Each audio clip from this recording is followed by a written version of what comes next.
Hoje é um tema difícil. Eu estou um pouco nervoso de abordá-lo, mas nós vamos passar por ele e as coisas vão ficar piores antes de ficarem melhores, para que nós possamos também, então, mergulhar e dizer algumas coisas que o livro do Apocalipse diz. Vocês sabem que nós sempre ficamos com medo de dizer as coisas que o livro do Apocalipse diz.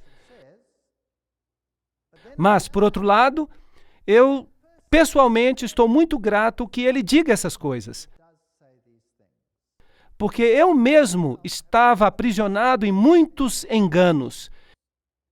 E eu sou grato a Deus por ter dito estas coisas para que nós possamos tomar decisões de romper os laços que nos prendem a essas coisas estranhas, esses ventos de doutrina, que muitas vezes nós consideramos normais porque nós não sabemos outras coisas.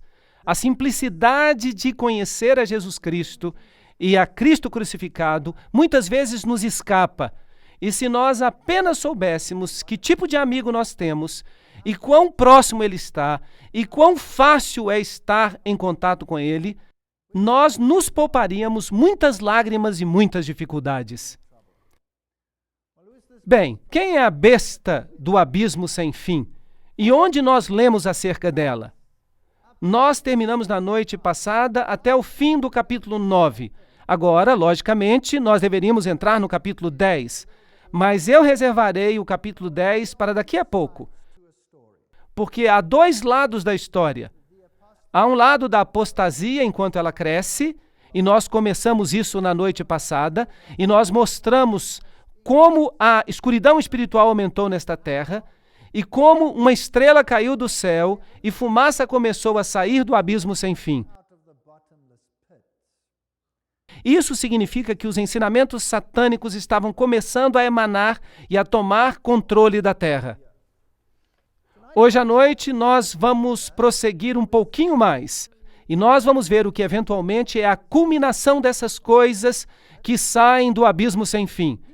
E isso se desenvolverá em uma besta que sairá do abismo sem fim. Agora, o que é essa besta? Bem, novamente nós temos que perguntar à Bíblia. Assim que em Daniel capítulo 7, uma besta é muito claramente definida como um rei ou reino. É um reino. Aqui, portanto, está uma entidade política que se manifesta. Ou, em outras palavras, o ensinamento falso se tornou tão amplo que ele infiltrou o sistema político e se tornou uma doutrina mundial.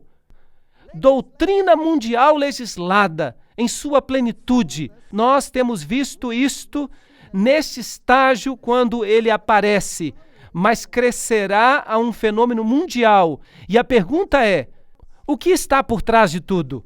E essa pergunta nós queremos responder hoje à noite. Apocalipse capítulo 11. Nós estamos pulando 10, porque esta é a contraparte e nós estaremos lidando com ela mais tarde. Foi-me dado um caniço semelhante a uma vara, e também me foi dito, dispõe-te e mede o santuário de Deus. Você sabe, quando você mede algo, você quer saber a medida, não é assim? A Bíblia diz que nós somos o templo do Deus vivo. Qual é a nossa medida, portanto? Dispõe-te e mede o santuário de Deus, o seu altar e os que naquele adoram. Portanto, assim como nós tivemos uma enumeração, agora nós temos uma medição. Mas deixa de parte o átrio exterior do santuário e não o meças, porque ele foi dado aos gentios. Estes calcarão aos pés a cidade santa. Eles pisarão na verdade de Deus e na salvação de Cristo, que é tipificada no santuário. Tudo no santuário tipifica a Cristo. A porta, o portão onde você entrou, o altar de holocausto é uma representação da cruz, o cordeiro que foi morto, eis o cordeiro de Deus que tira o pecado do mundo. A pia que lava, ela é que lava os nossos pecados. Você precisa nascer da água e do Espírito. Se você entrar no primeiro compartimento, Jesus é a luz do mundo. Jesus é o pão da presença. Jesus é o pão do céu. Ele é um incenso que nos torna aceitáveis pelo seu mérito a Deus. Se você entrar no último compartimento, ele é o legislador. Ele nos protege da condenação da lei por sua misericórdia. Uau!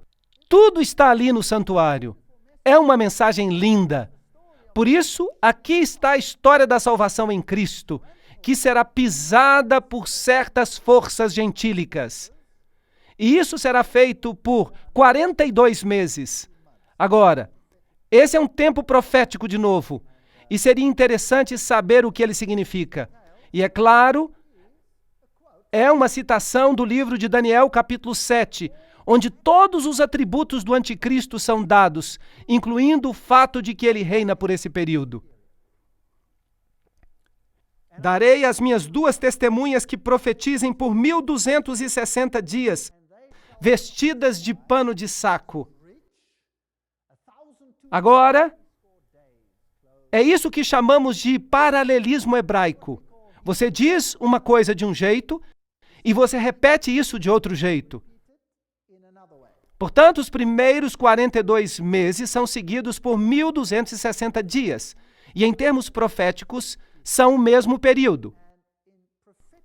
42 meses proféticos, um mês profético tinha 30 dias, 42 vezes 30 dá 1260 dias. 1260 dias, um dia para cada ano, 1260 anos.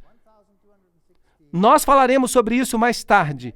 É um período em que o santuário será pisado por pés e o povo de Deus também. Agora, quem são as testemunhas que se levantam para ouvir o que Deus tem a dizer? Agora, essas são as 2 oliveiras e os 2 candelabros, a luz que está diante de Deus, do Deus da terra.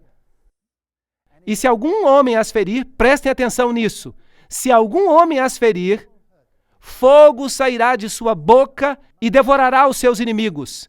E se algum homem as ferir, ele deve dessa maneira ser morto. Não se metam com as oliveiras. Não se metam com os candeeiros. Seria interessante saber quem são eles, não seria? Bem, vamos dar uma olhada primeiro no período profético, cuja chave é o princípio ano-dia.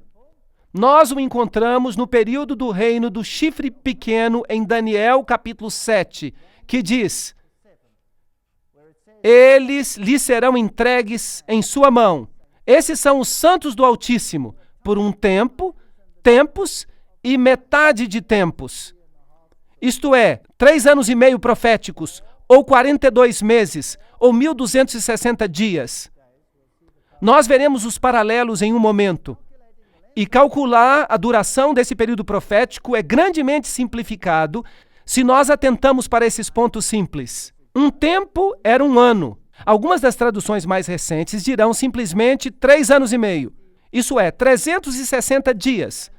Você pode ver Daniel capítulo 4, verso 16 e 11, verso 13. À margem na Bíblia autorizada, na King James.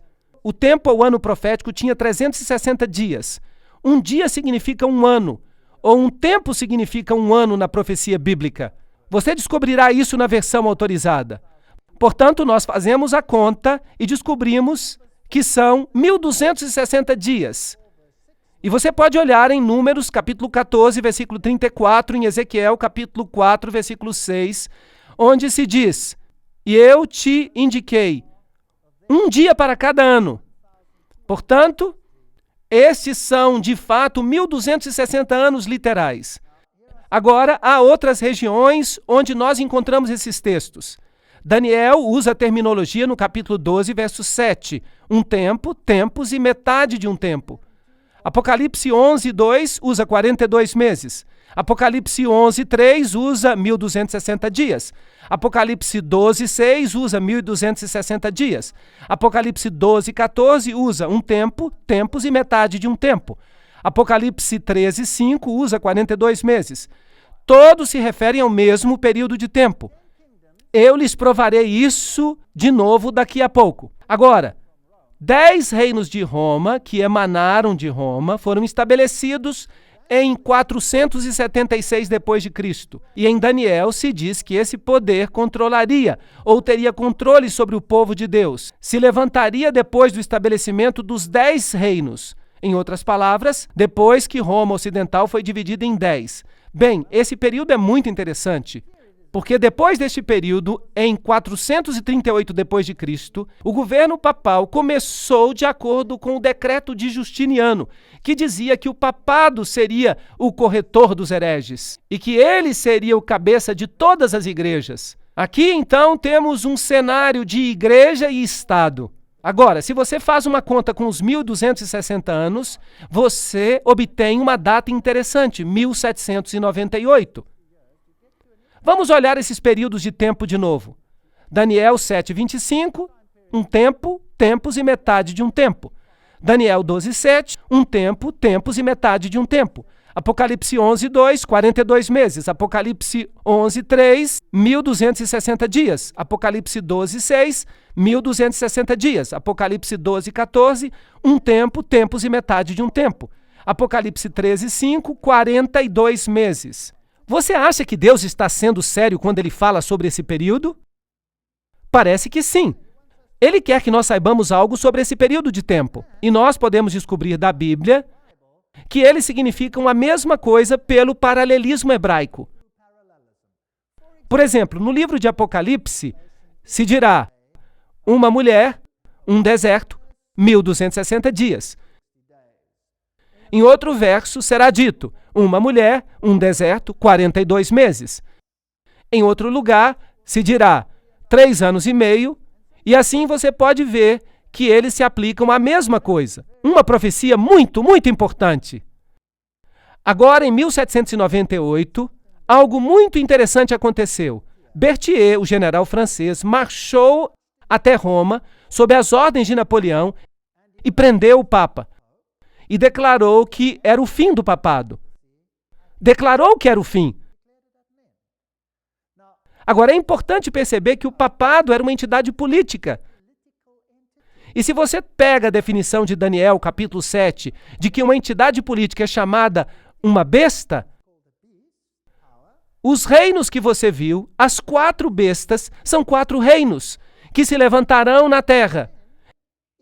Bem, então, se você acaba com o poder político, então a besta morre.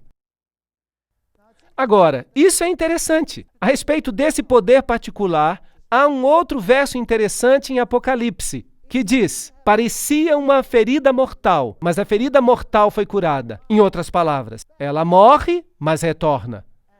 E esse poder foi reinstaurado como entidade política em 1929, quando Mussolini concedeu valor de Estado e autonomia política ao Vaticano de novo. Então havia uma besta, uma entidade política religiosa. Ela recebeu uma ferida mortal e, contudo, ela cresce e recebe a sua autoridade de novo. E então há algumas coisas interessantes no livro de Apocalipse sobre isso. Vamos olhar essa ferida mortal. No dia 1º de fevereiro de 1798, o Papa Pio VI foi destronado por Napoleão. Seu anel, o símbolo do seu poder, foi-lhe tirado do dedo. E ele morreu no exílio. Essa foi uma ferida mortal. Por volta de dezembro de 1804, o Papa Pio testemunhou Napoleão coroando-se imperador. Aqui estava um Papa sem uma entidade política para governar. Em 1808, Napoleão tirou a autoridade do Vaticano. Ele confiscou toda a cidade do Vaticano. Em 1848, Mazzini ataca Roma e o Papa Pio IX é exilado. Ele é restaurado em 1850. Mas ele tinha perdido a sua autoridade papal. Não era mais uma entidade política. Aqui estava a ferida mortal. E há aqui uma sincronia espantosa. Em 538, ele ascende ao trono sob a proteção do Império Romano Oriental, com a ajuda do próprio imperador. Ele assume a autoridade com o decreto de Justiniano.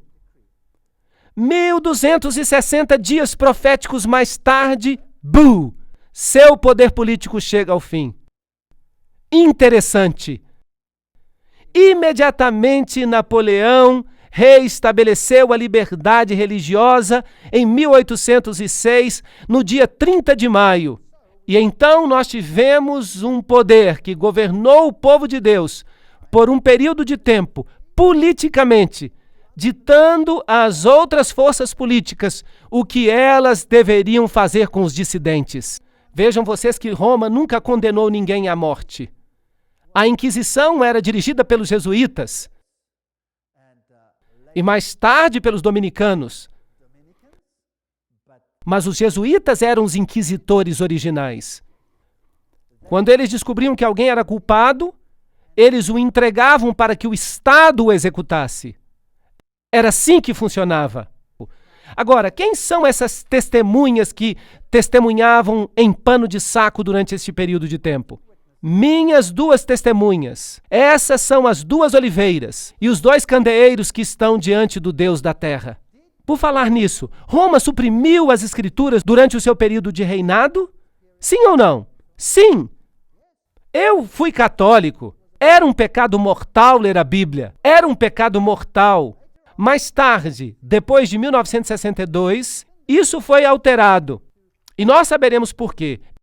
É uma razão muito interessante. Veremos numa próxima palestra. Bem, quem são essas duas testemunhas? Elas podem, por exemplo, ser as Escrituras?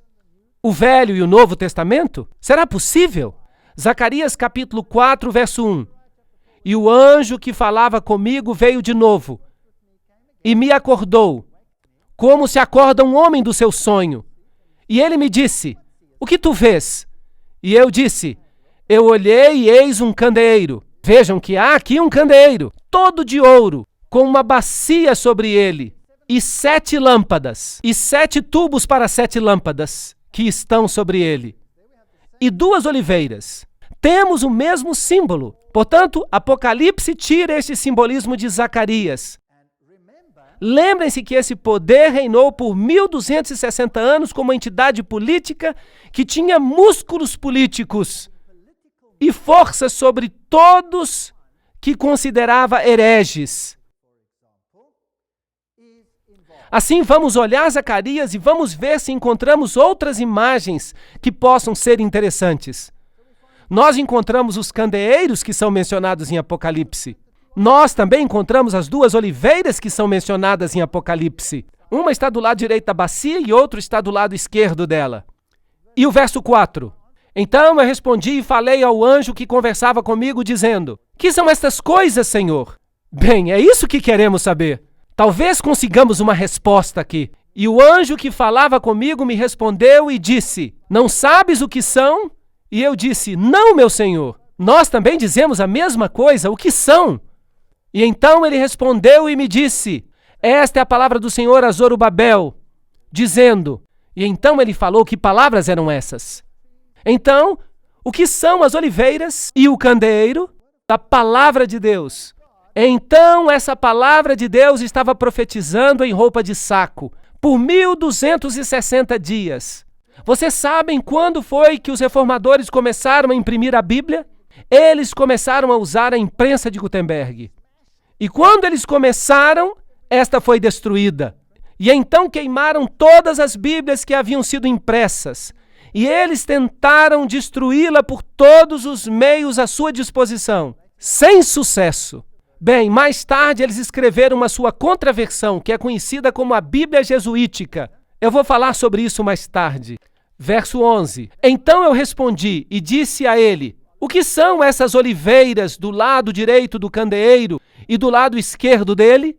E eu respondi de novo e lhe disse, e o que são os ramos das 2 oliveiras que por intermédio dos tubos de ouro esvaziam o azeite de ouro escorrendo-o? E ele me respondeu e me disse, não sabes tu o que são? E eu disse, não, Senhor. Então ele disse, estes são os 2 ungidos, ungidos com o poder de Deus. Em outras palavras, pelo Espírito Santo. Esta palavra de Deus foi pregada ao mundo.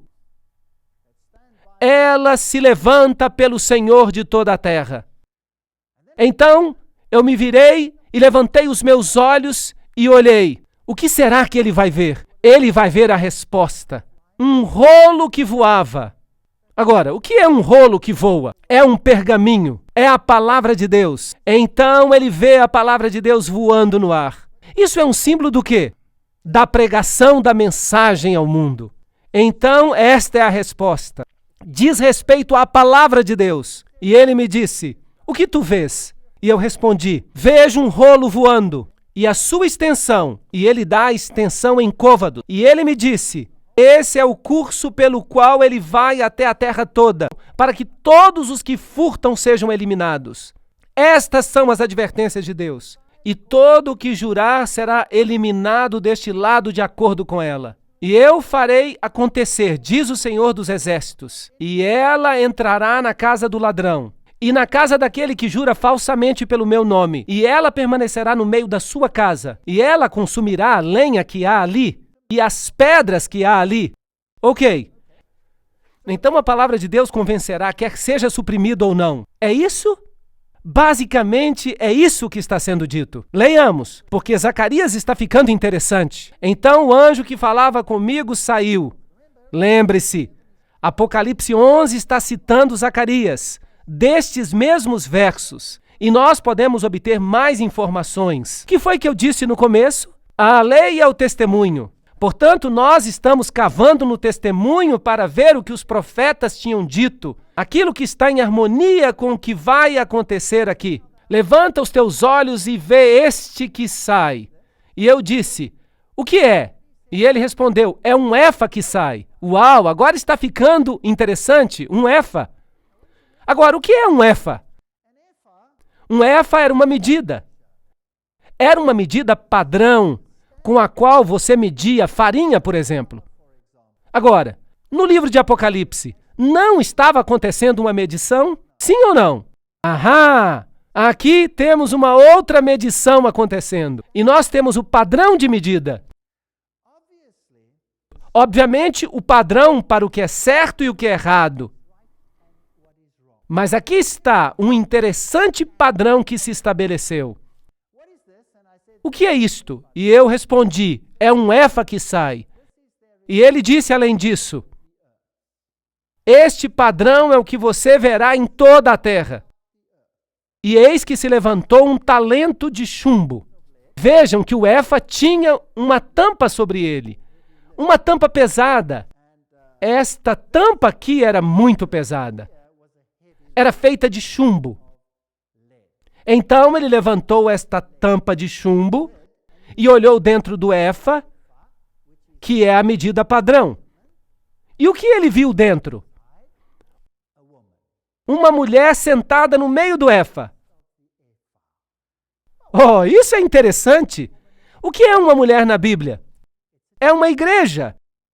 Uma igreja. Então há uma igreja apóstata nesta terra. E há uma igreja verdadeira nesta terra. E nesta se senta uma mulher. Portanto, ela é um padrão.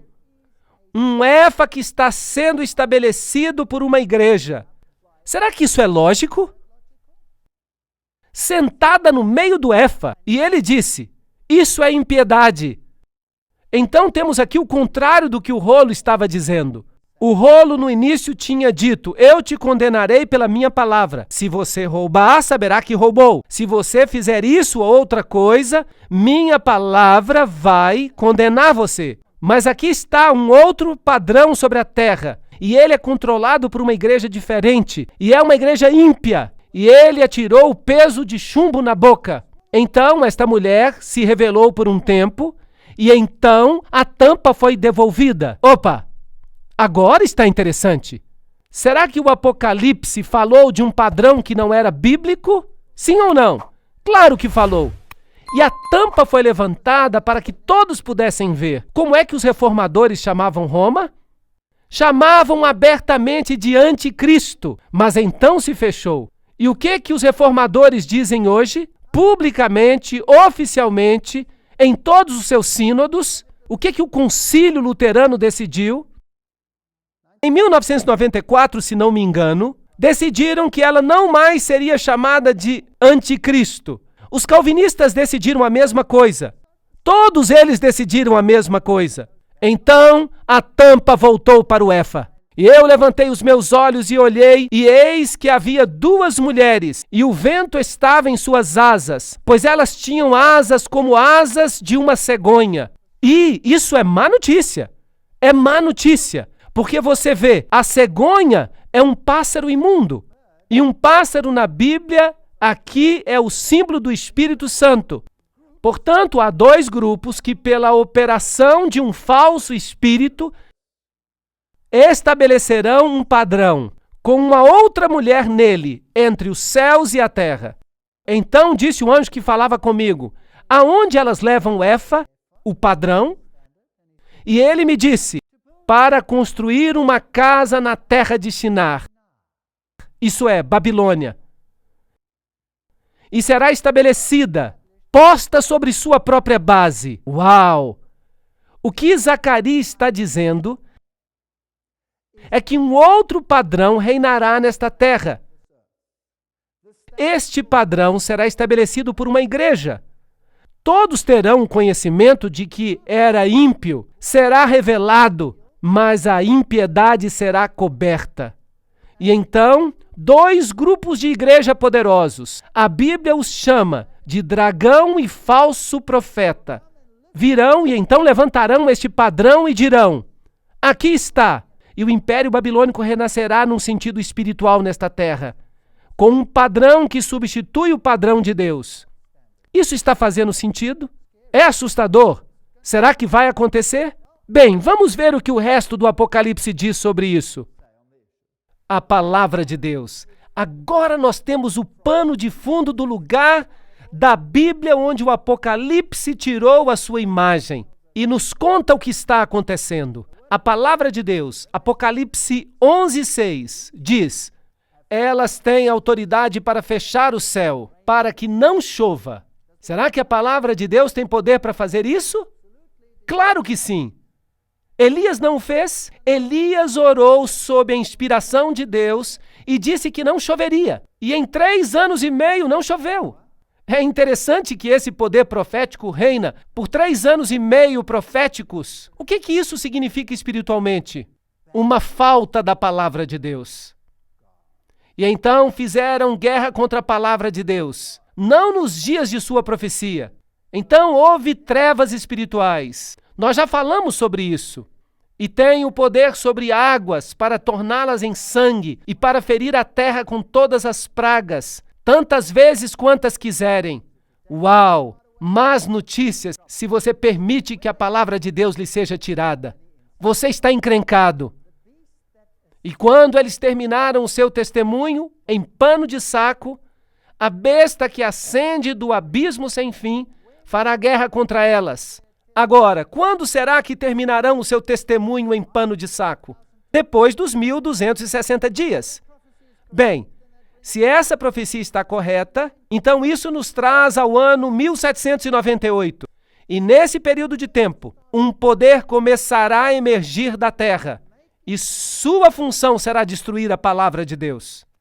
É interessante, pois depois de 1798, um poder emergirá, cuja função será destruir a palavra de Deus. E esta besta ascende do abismo sem fim.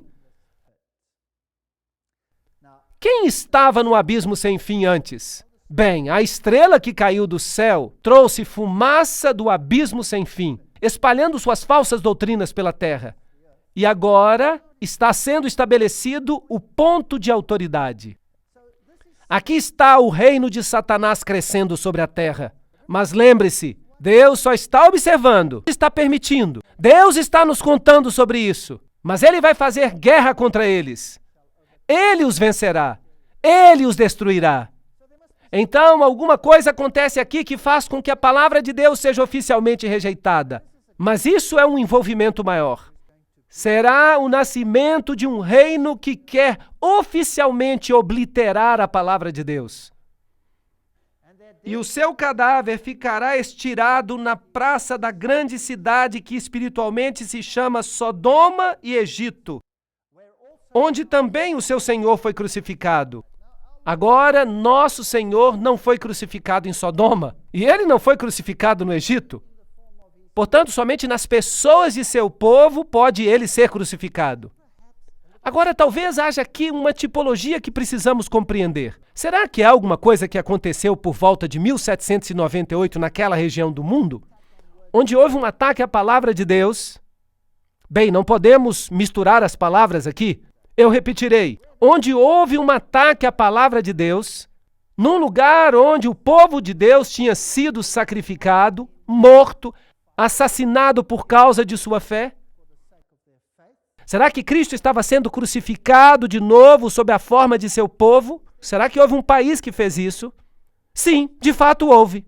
É um país muito interessante. E esse país se chama França. Eles fizeram exatamente isso. Uma representação como numa miniatura. Sim, no livro Grande Conflito há uma linda declaração sobre isso. Vamos lê-la. A grande cidade em cujas ruas as testemunhas foram mortas e onde seus corpos jazem é o Egito espiritual. De todas as nações apresentadas na história bíblica, o Egito mais abertamente negou a existência do Deus vivo e resistiu aos seus mandamentos. Nenhum monarca já se aventurou de forma mais aberta numa rebelião contrária à autoridade dos céus do que o rei do Egito. Quando a mensagem lhe foi trazida por Moisés, em nome do Senhor, Faraó respondeu orgulhosamente: quem é Jeová para que eu obedeça a sua voz e deixe Israel ir? Eu não conheço Jeová, nem deixarei Israel ir. Esta é uma rebelião aberta contra a palavra de Deus. A citação continua. Isso é o ateísmo, e a nação representada pelo Egito daria voz a uma negação semelhante das ordens do Deus vivo e manifestaria um espírito semelhante de descrença e desafio. A grande cidade é também comparada espiritualmente a Sodoma. Ao quebrar a lei de Deus, foi especialmente manifesta na luxúria. E esse pecado foi também a característica proeminente da nação que cumpriria as especificações desta passagem bíblica. Eu posso continuar falando sobre isso. É um assunto muito fascinante, onde o Senhor foi também crucificado. Esta especificação da profecia também foi cumprida pela França. Em nenhuma terra o espírito de inimizade contra Deus foi mais claramente demonstrado. Em nenhum país a verdade encontrou uma oposição mais amarga e cruel.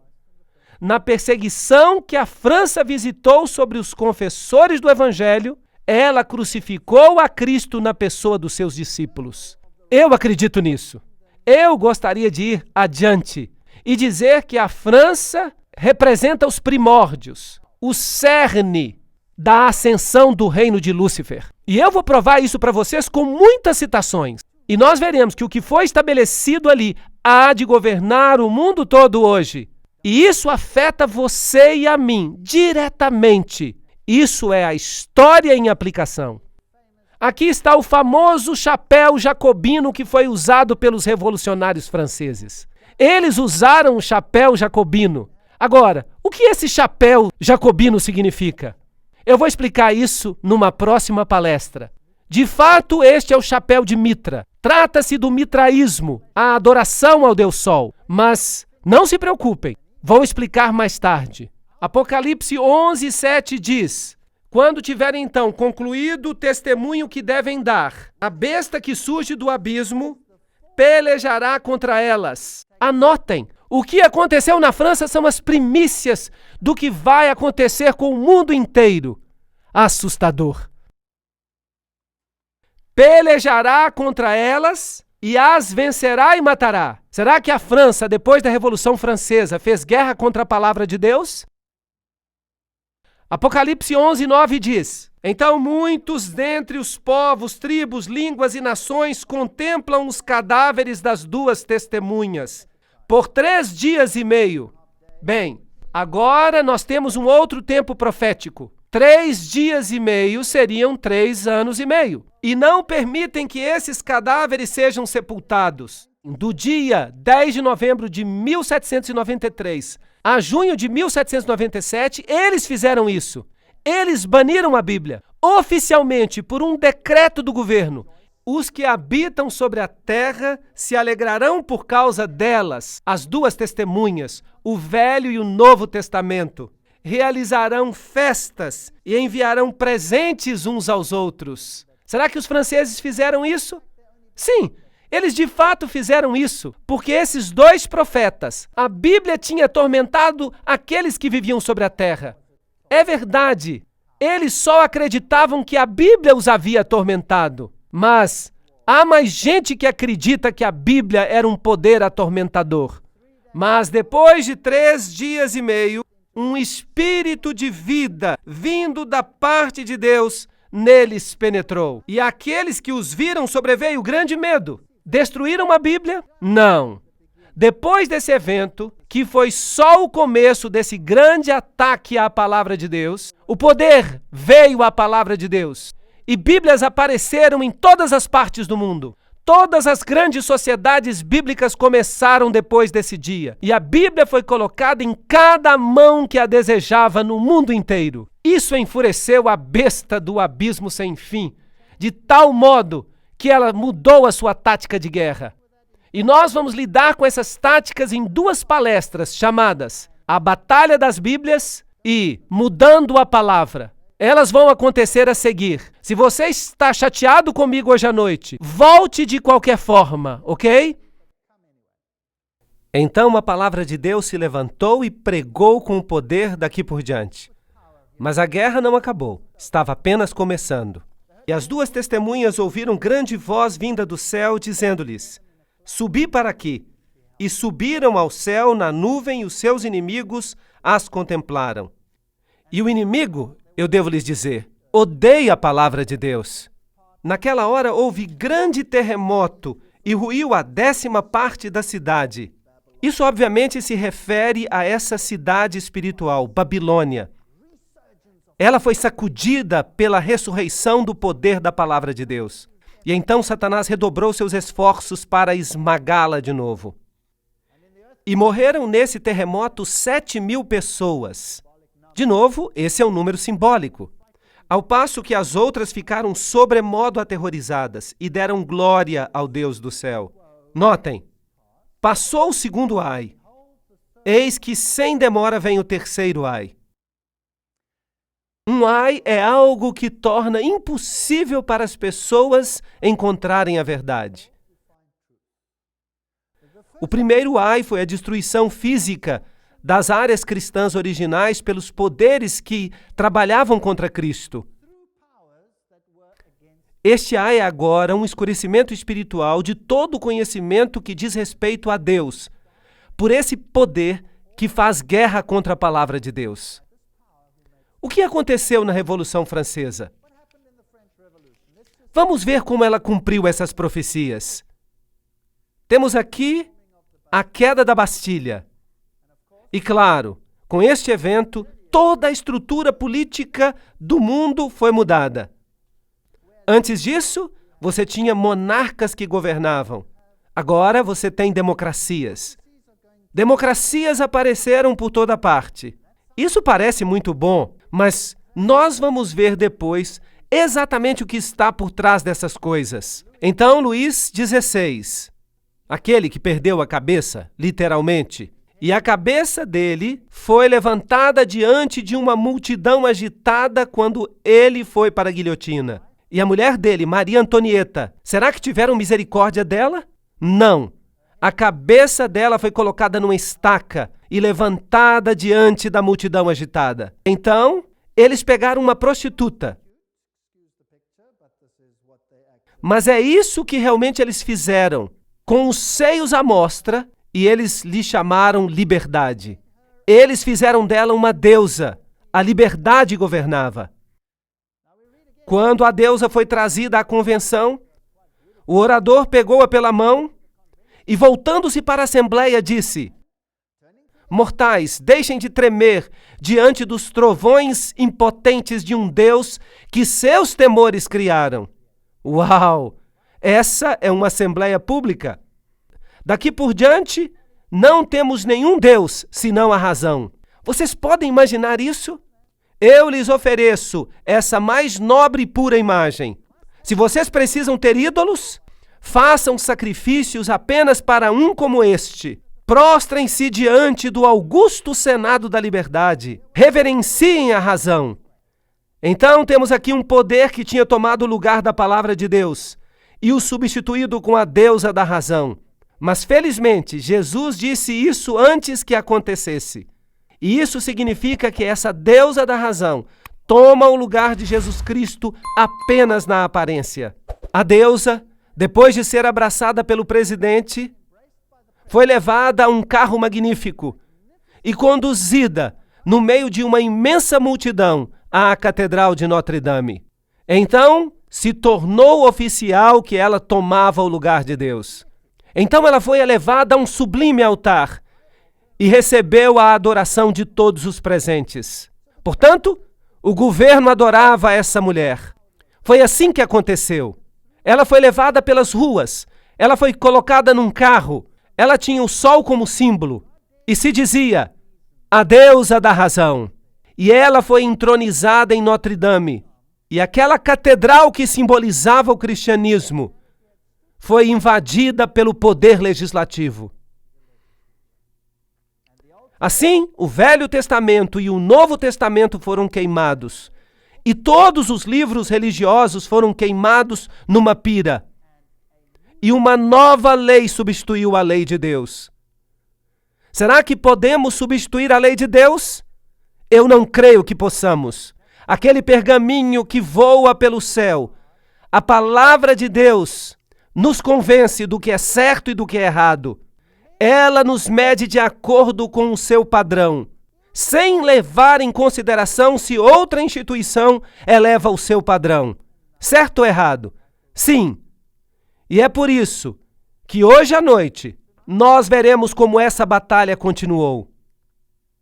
Como um padrão foi colocado de lado e como a humanidade adotou um outro padrão. E que Deus nos abençoe a fazer a escolha do padrão certo.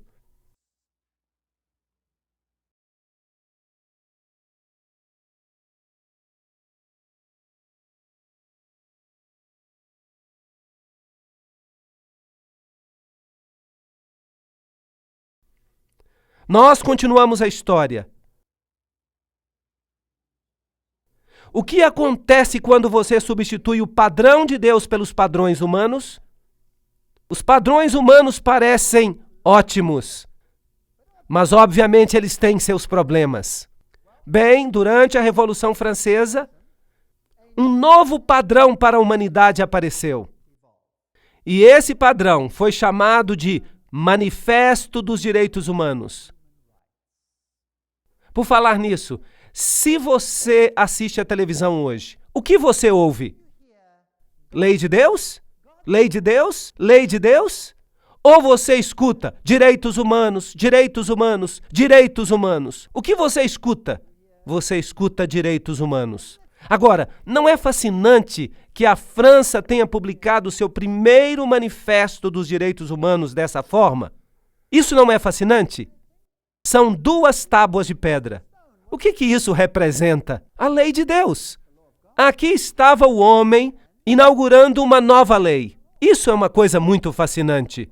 Há muito simbolismo nisso. É um assunto grandioso demais para caber dentro desses slides. Eu vou usar uma outra conferência e vou lhes dar todos os detalhes e vou mostrar o simbolismo por trás disso. Eu só estou mencionando apenas um. Vejam aqui, um feixe de varas. Aquele ali, uma serpente com a cauda na boca. Aquele outro ali, o olho que observa em um triângulo. Isso é fascinante. Um feixe de varas. O que isso significa? Esses são os fascia. Fascia. Vem do tempo romano, do procônsul. Ele usava um feixe de varas, fascia, e ele as levava até um monte. E se ele fosse aceito como líder por todos, ele colocava uma coroa ao redor dele e se tornava poderoso no comando. Todo o poder residia em um único homem. É por isso que é chamado fascismo. Fascia, fascismo. E você pensa em Adolf Hitler. fascismo, e você pensa em Mussolini. Todo o poder em um homem, ele era chamado de Führer, não é certo? Ok, esse é o sistema de controle. Agora, direitos humanos. O que isso tem que ver com fascismo? Isso não é interessante? Eu diria que é interessante, mas vamos deixar isso para a próxima conferência. O primeiro manifesto dos direitos das nações foi de fato declarado por Ciro o Grande. Na cultura persa, havia este grande princípio fundamental: bons pensamentos, boas palavras, boas obras. Ciro o Grande. Bons pensamentos, boas palavras, boas obras. E o manifesto dele era assim: quando os meus soldados, em grandes números, entrarem pacificamente em Babilônia, eu não permitirei que ninguém aterrorize o povo. Eu manterei diante dos meus olhos as necessidades do povo e seus santuários e promoverei seu bem-estar. Libertarei todos os escravos. Não é interessante que Napoleão libertou todos os escravos e terminou a supressão religiosa e todas essas coisas? Eu colocarei fim ao seu infortúnio e escravidão. Esse era um bom manifesto. E nós lemos no Grande Conflito, séculos depois de o sangue dos santos ter sido derramado, ela está falando dos valdenses, dos albigenses, ela está falando dos protestantes que foram mortos. E muitos deles morreram por causa da França. Aqui está a Inquisição e as ferramentas da Inquisição. A machadinha que cortava a cabeça. Instrumentos de tortura horrível. E eles eram principalmente torturados por causa da heresia.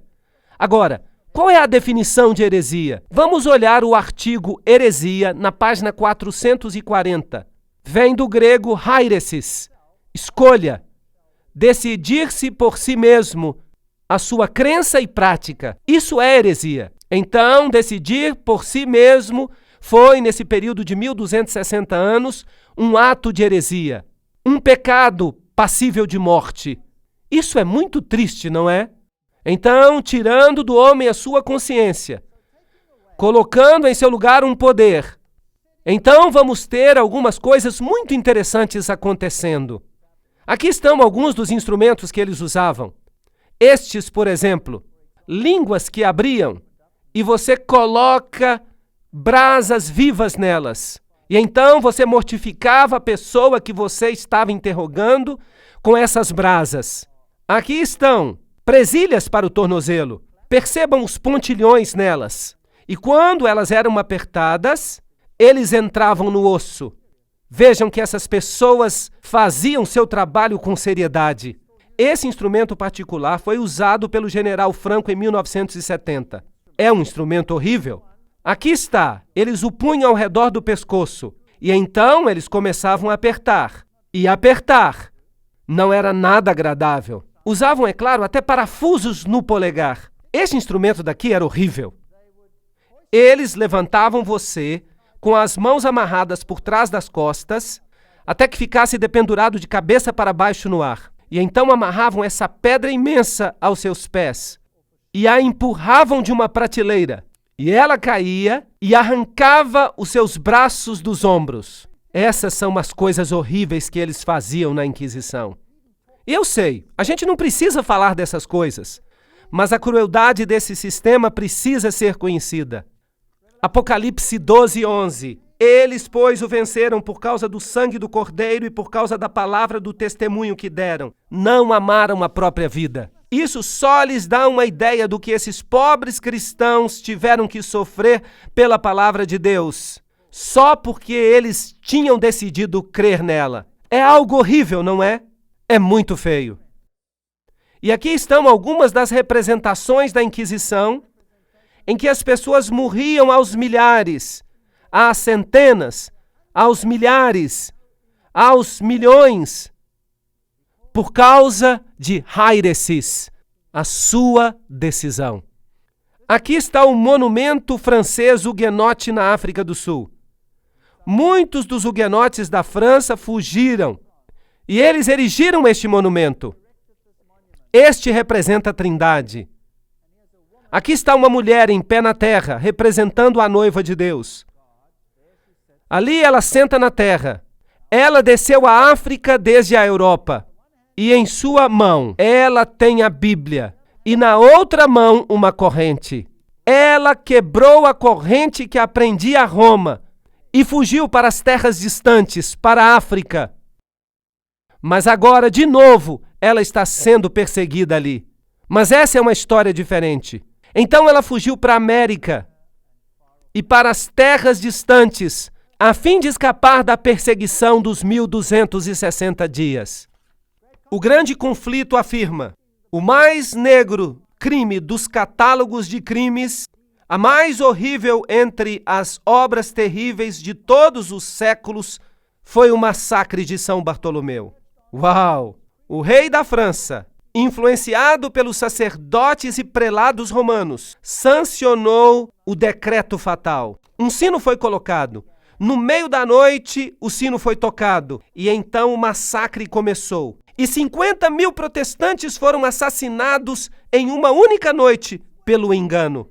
Haviam dito a eles: vamos trabalhar juntos no futuro. Não vamos mais brigar por essas coisas. E os protestantes pensaram: oh, que maravilhoso! Uma palavra gentil de Roma. Nós podemos trabalhar juntos. E eles aceitaram o ecumenismo. Mas enquanto isso, houve uma conspiração. E numa noite, o sino tocou. E os inocentes desprotegidos morreram em uma noite. Bem, as armas do castelo de Santo Ângelo deram uma salva de alegria. Em Roma, os sinos tocavam sem parar. O Papa Gregório, com seus cardeais e sacerdotes, dirigiu uma magnífica procissão até a igreja de São Luís, onde o cardeal de Lorraine cantou o Te Deum. Eles estavam tão felizes porque numa noite eles tinham massacrado os huguenotes franceses. O Papa mandou fazer uma medalha. Aqui, uma medalha com seu nome de um lado e do outro lado as palavras Hugonotorum Strages, que significa massacre dos huguenotes. Eles se alegraram. Não foi algo terrível que aconteceu? Deuteronômio 11:16. Guardai-vos, não suceda que o vosso coração se engane, e vos desvieis e sirvais a outros deuses, e vos prostreis perante eles.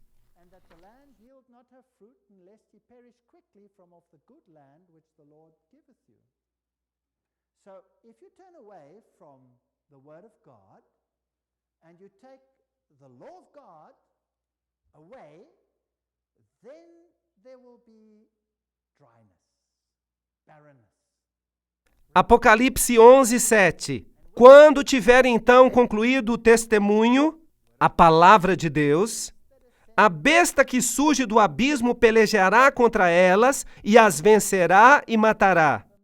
Agora, isso aqui, como eu já disse antes, era um chapéu jacobino. Agora, o que era um chapéu jacobino? Quem controlava os jacobinos? Ora, o fundador dos jacobinos era um homem de nome Adam Weishaupt. Agora, quem era Adam Weishaupt? Ele era um professor jesuíta de direito canônico. Isso não é interessante? Então, a pessoa que realmente organizou a Revolução Francesa era um jesuíta. E ele era o pai do jacobismo.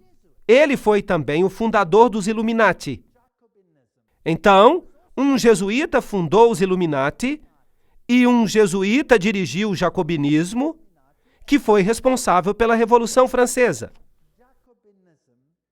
Aqui está a Universidade Ingolstadt, onde ele era professor. É interessante que depois da Revolução Francesa, o papado tinha recebido uma ferida mortal e se tornou insignificante aos olhos dos homens. Mas em 1929, o menor estado do mundo foi mais uma vez estabelecido. Então, algo que tinha recebido uma ferida, agora se levantou de novo.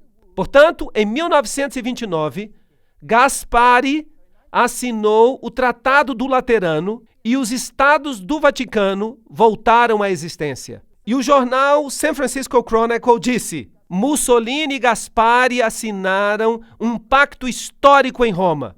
A disputa romana naquela noite se tornou uma coisa do passado. E o Vaticano fez paz com a Itália. As assinaturas naquele documento memorável pretendiam sarar a ferida. É como se eles estivessem citando as Escrituras. Extrema cordialidade foi demonstrada de ambos os lados. É uma história fascinante. Esse poder parecia ter recebido uma ferida mortal. E agora ele se erguia de novo. Mas vejam, ele só parecia ter recebido uma ferida mortal. O engano é algo que é inexplicável às vezes. Agora deixe-me mostrar alguns dos papas posteriores.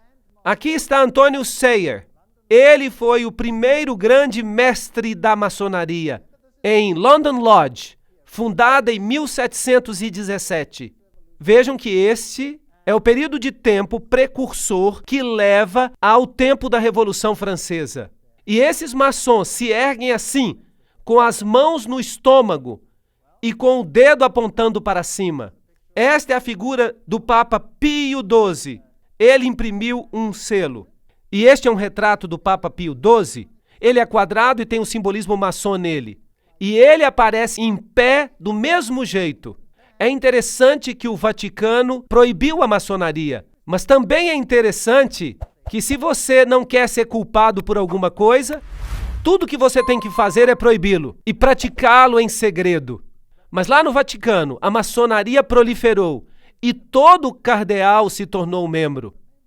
É interessante, mesmo quando ela havia sido proibida. Lembrem-se que Apocalipse capítulo 9 nos disse: soou a trombeta, e eu vi uma estrela cair do céu na terra, e a ele foi dado a chave do abismo sem fim. E ele abriu o abismo sem fim, e se levantou a fumaça do abismo, e a fumaça de uma grande fornalha, e o sol e o ar foram escurecidos por causa da fumaça do abismo. Então, a luz de Jesus foi escurecida por causa da fumaça. Foi assim que começou. Em Apocalipse 12:3, nós temos outra besta. E apareceu um novo portento no céu. E eis um grande dragão vermelho, que tinha 7 cabeças e 10 chifres, e 7 coroas sobre as cabeças. Portanto, em Apocalipse capítulo 9, nós temos essa fumaça saindo. Em Apocalipse capítulo 11, essa besta sai do mesmo abismo sem fim. É ela que faz crescer essas trevas sobre o reino estabelecido. Ela começa a crescer.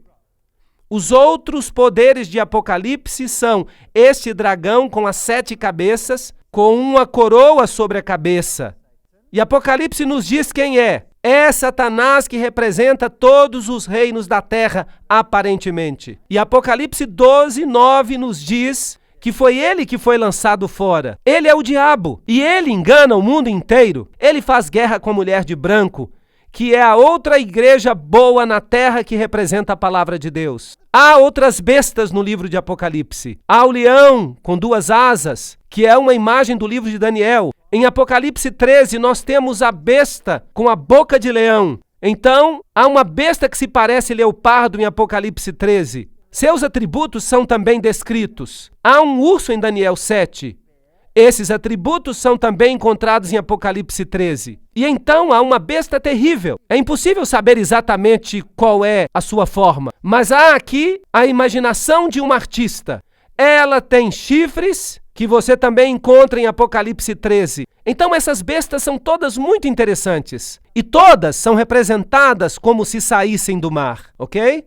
Então, em Apocalipse 13, todos os atributos de Daniel 7 se encontram nesta besta conglomerada que se levanta do mar. Apocalipse 13 também tem uma besta que sai da terra. E ela se parece, talvez, como esta. Eu não sei como ela se parecia. E em Apocalipse capítulo 17, você tem outra besta com uma mulher montada nela. Vamos ler isso. 17:3. E ele me levou em espírito até o deserto. E eu vi uma mulher sentada sobre uma besta escarlate, cheias de nomes de blasfêmia contra Deus, e tendo 7 cabeças e 10 chifres. E o verso 8. A besta que viste era e não é, está para emergir de onde? Do abismo, e caminha para a destruição. Isso é interessante. Que outra besta veio do abismo sem fim? A besta de Apocalipse 11, certo? Que fazia guerra contra o povo de Deus. Será que há uma ligação aqui? Provavelmente. E quem controla essa besta que sai do abismo sem fim? Quem está montada nela? Uma mulher. Uma igreja dirige. Será possível que os sistemas políticos deste planeta estão sendo dirigidos por uma mulher e nós não saibamos disso? Porque ela se escondeu no mistério, no segredo, e você não a vê, e você não a conhece, mas está realmente acontecendo? Você acha isso possível? Você acha que esse poder, esta igreja, pode ter usado seus agentes para fingir matá-la, quando de fato ela controla o mundo através das suas agências? Através das sociedades secretas do mundo? Essas sociedades que foram iniciadas por Weishaupt, que era o quê? Um jesuíta. É possível? Iluminismo. O que é o iluminismo? Para onde ele está nos levando? É possível que haja uma guerra contra a palavra de Deus? Que aqueles que representam a palavra, a igreja, vão entrar em conflito com essa nova entidade política que tem um novo padrão que é chamado de direitos humanos? Você acha que isso é possível? Você sabe que há um autor que há 150 anos escreveu sobre este assunto. E eu vou citar este autor agora. E o ponto não é se isso é certo ou errado, mas apenas que foi percebido assim. E vamos comparar isso com o que o ocultismo disse mais ou menos na mesma época. Nós vamos fazer isso. Vamos comparar o que esta fonte disse com o que os próprios ocultistas disseram exatamente no mesmo período. E nós vamos ver algo fascinante.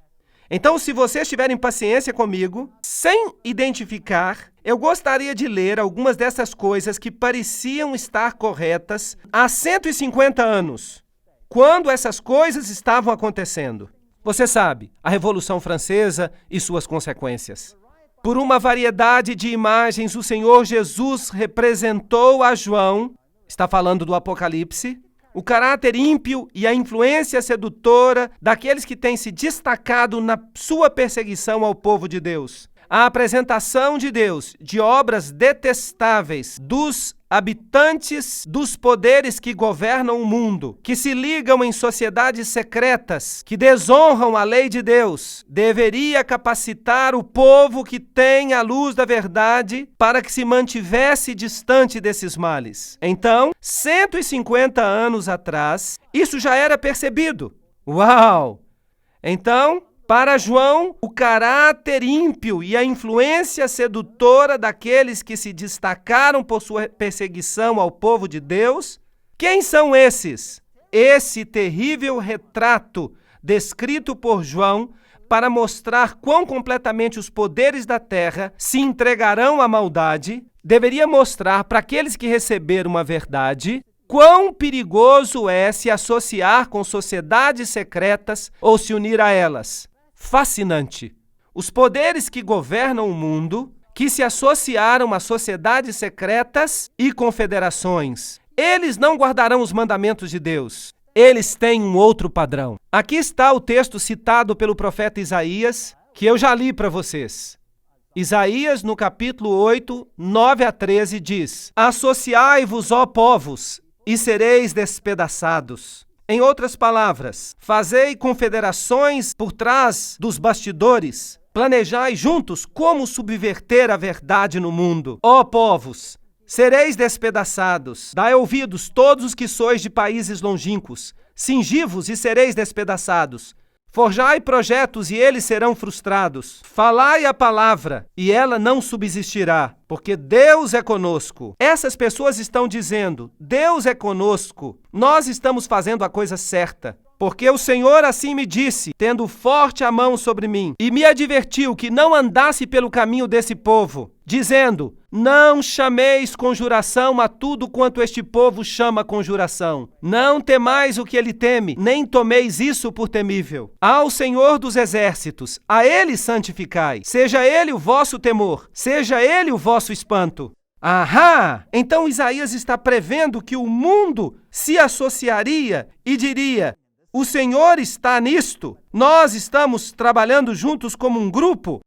Esta é a melhor coisa que devemos fazer. Mas eles estão deixando Deus fora disso e não terão sucesso. Então, há aqueles que perguntam se é correto para os cristãos pertencerem à maçonaria e a outras sociedades secretas. Que todos leiam uma passagem que acabei de citar. Se nós somos mesmo cristãos, precisamos ser cristãos em todo lugar e precisamos considerar e ouvir o conselho dado, tornando-nos cristãos de acordo com o padrão da palavra de Deus.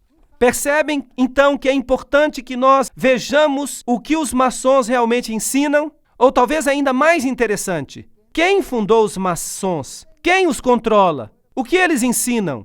Será que de fato eles pregam contra Jesus e a palavra de Deus? Sim ou não?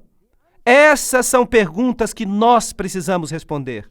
O caráter não cristão dessas confederações será percebido nas sociedades secretas, porque elas servem a deuses tão insensatos e tão impotentes quanto os deuses do hinduísmo. Que interessante! Aqueles que se levantam pelo estandarte ensanguentado do príncipe Emanuel não podem se unir à maçonaria ou a qualquer outra sociedade secreta.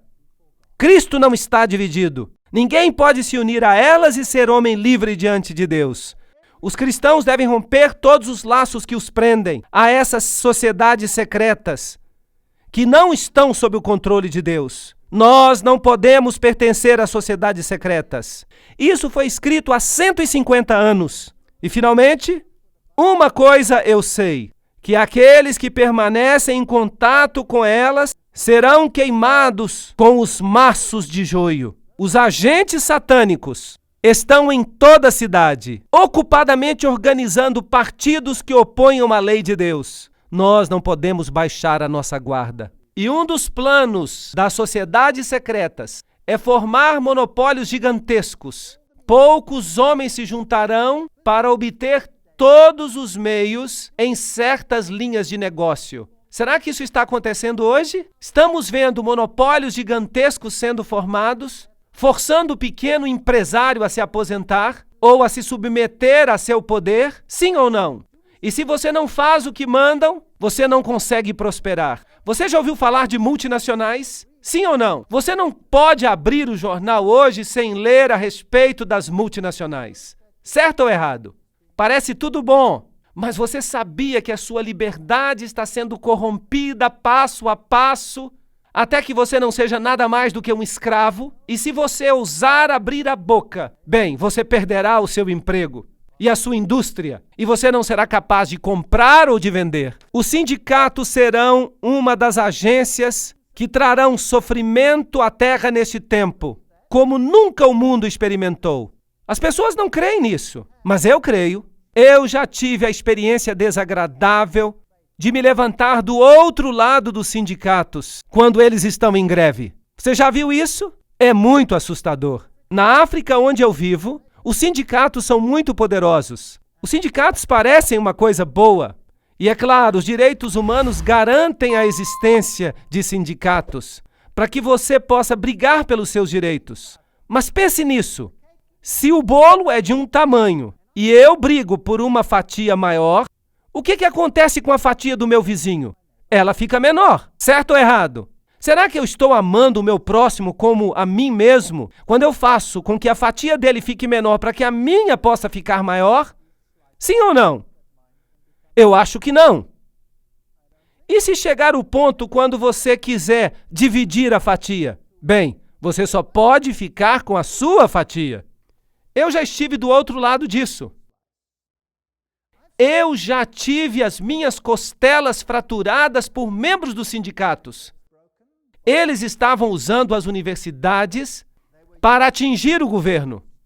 Eles declararam um boicote às aulas da universidade. E os alunos estavam ficando sem educação. Isso significava que os alunos pagavam todo o semestre e perdiam tudo. Então a universidade decretou que as aulas continuassem. Eu era professor e eu disse, as aulas vão continuar. E então os sindicatos invadiram a minha sala. E eu fiquei em pé na porta e disse, Lamento, mas vocês não podem entrar aqui. Sou eu que dou permissão para que os alunos entrem aqui. Eu sou responsável, não eles. E eles começaram a me bater. E eles quebraram as minhas costelas. E a polícia estava por toda parte. Será que alguém levantou um dedo? Não. Eu tenho prova disso. Eu saí na primeira página de todos os jornais do país. E nada aconteceu. Os alunos não conseguiram sucesso. E eles saíram. Felizmente, por alguma razão, eles saíram. Talvez haja poder no poder da oração. Eles foram para outro lugar e quebraram tudo. Bateram até nos alunos. Bateram neles horrivelmente. Meus alunos escaparam aquele dia pela graça de Deus. Eu estava ali num prédio onde os membros do sindicato negociavam. E os negociadores não queriam lhes conceder o que queriam. E então eles começaram a bater em ritmo contra o prédio, como somente os africanos sabem fazer. Era um prédio de vidro e ele explodiu. Ele caiu com uma chuva de vidro. Uma coisa horrível. A destruição que você vê. Um dos agentes a causar o tempo de angústia. Os sindicatos não são de Deus.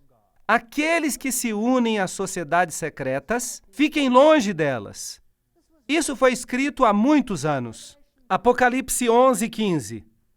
O sétimo anjo tocou a trombeta, e houve no céu grandes vozes dizendo: o reino do mundo se tornou de nosso Senhor e do seu Cristo, e ele reinará pelos séculos dos séculos.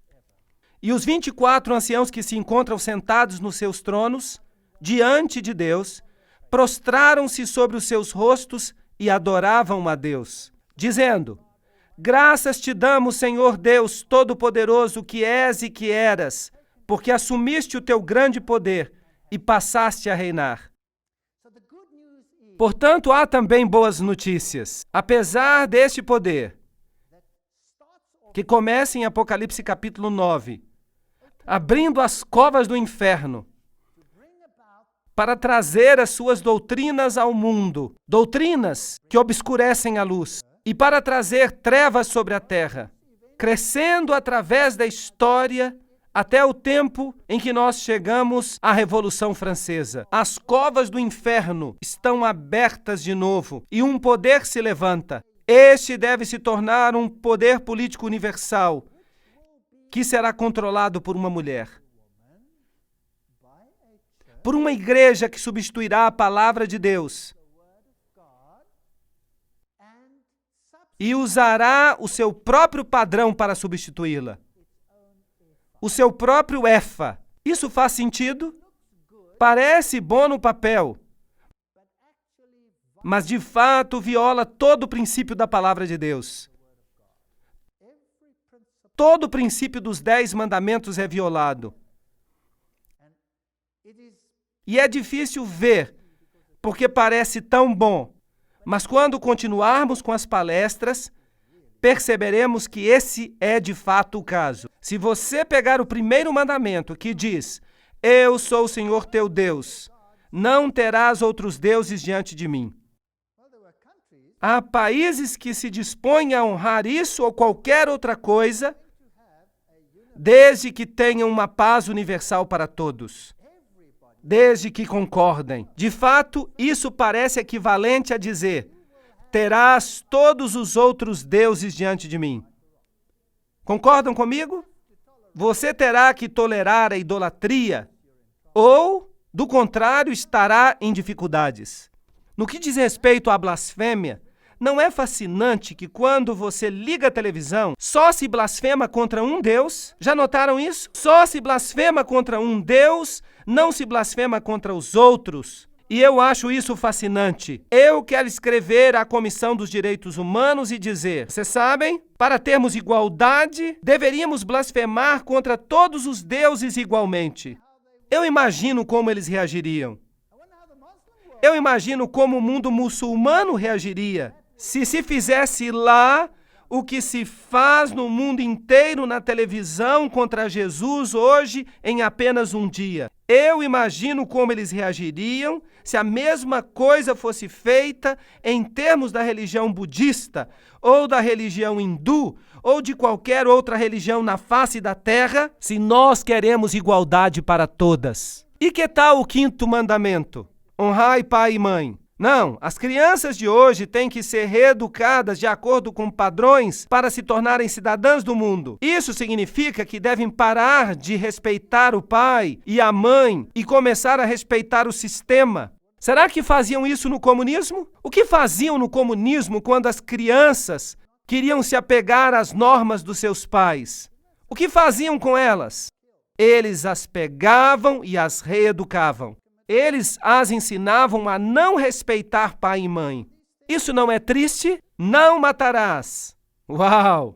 Não cometerás adultério. Não dirás falso testemunho. Será que essas coisas são toleradas?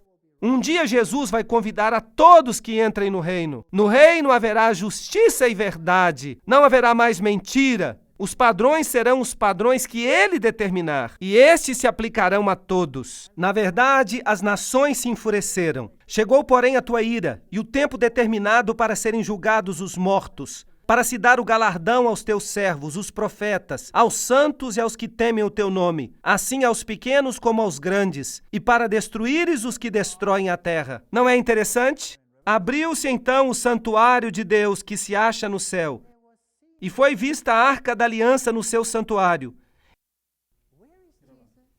Onde está Jesus? Em que compartimento? No Santíssimo. Uau! Nós nos movemos do período de ministério no primeiro compartimento ao ministério no segundo compartimento.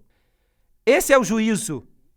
E a arca do testemunho, os 10 mandamentos, são o padrão universal para o que é certo e o que é errado.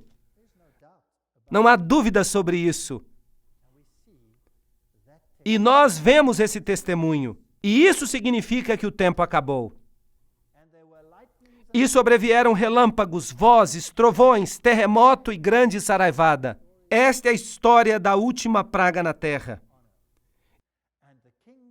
E o reino de Deus se torna o reino da terra também. Então Jesus, o grande sumo sacerdote, é visto na frente da arca do testemunho. Esse é o verdadeiro padrão. Não o Efa controlado pela mulher. Não importa quantas cegonhas e espíritos imundos levantem este estandarte para que o mundo o aceite. Ele é contrário à palavra de Deus. E como vimos até aqui, essa igreja é definida, infelizmente, é a igreja que domina por 1260 dias. É a igreja da Idade Média. É a igreja romana. E eu não posso mudar isso. Eu já fui católico. E eu agradeço a Deus porque Ele me mostrou essas coisas. E por trás de tudo isso, por trás dessa Revolução Francesa e de tudo isso, nós vimos os agentes dessa igreja. Nós vimos os agentes jesuítas por trás de tudo. E nós vimos que as sociedades secretas, porque tudo nelas é envolto em mistério, farão as mudanças que anularão a palavra de Deus. Por isso, nas próximas conferências, nós vamos por trás dos bastidores. Vamos expor alguns fatos para ver se as coisas são mesmo assim. Mas mesmo que seja assim, que eu presumo que seja, Jesus está no controle. Ele permitiu que víssemos essas coisas. Ele é o sumo sacerdote que oficia. Ele é o Rei dos Reis. Ele voltará em glória. E não importa quantas trevas haja no abismo sem fim. Jesus está no controle. Nada temos a temer. Apeguemo-nos a Ele e ninguém se perderá.